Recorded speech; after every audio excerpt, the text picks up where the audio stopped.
inilah nanti yang membedakan seseorang dari keagamaannya. Kita lanjutkan. Apakah yang disebut dengan Islam rahmatan lil alamin? Nah, ini yang seharusnya terjadi. Jangan ada Islam radikal, ada Islam liberal. Yang seperti apa sih Islam rahmatan lil alamin itu? Bapak Ibu, saya giring ke pokok-pokok ajaran Islam lebih dahulu sebelum kita memahami yang seperti apa sih Bu Islam rahmatan lil alamin.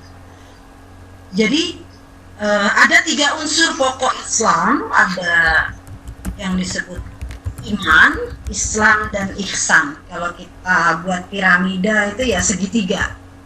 Iman, Islam, dan ihsan itu adalah satu kesatuan yang tidak bisa dipisahkan.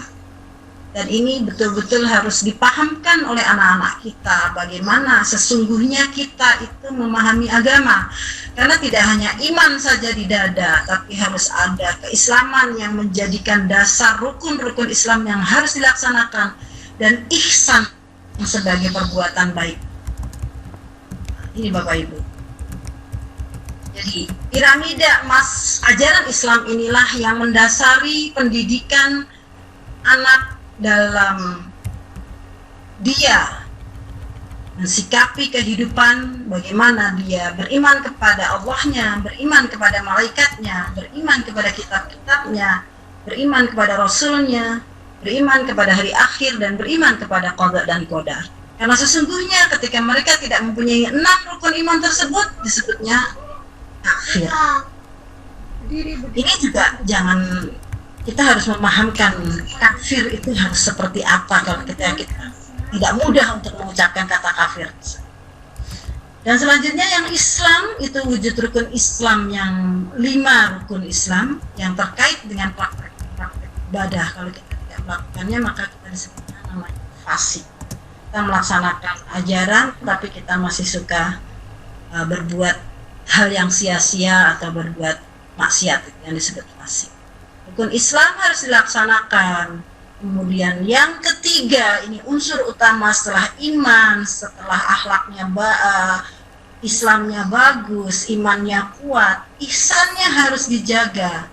Yang kita sebut akhlakul karimah atau akhlak yang baik, terkait dengan sikapnya, dengan perbuatannya.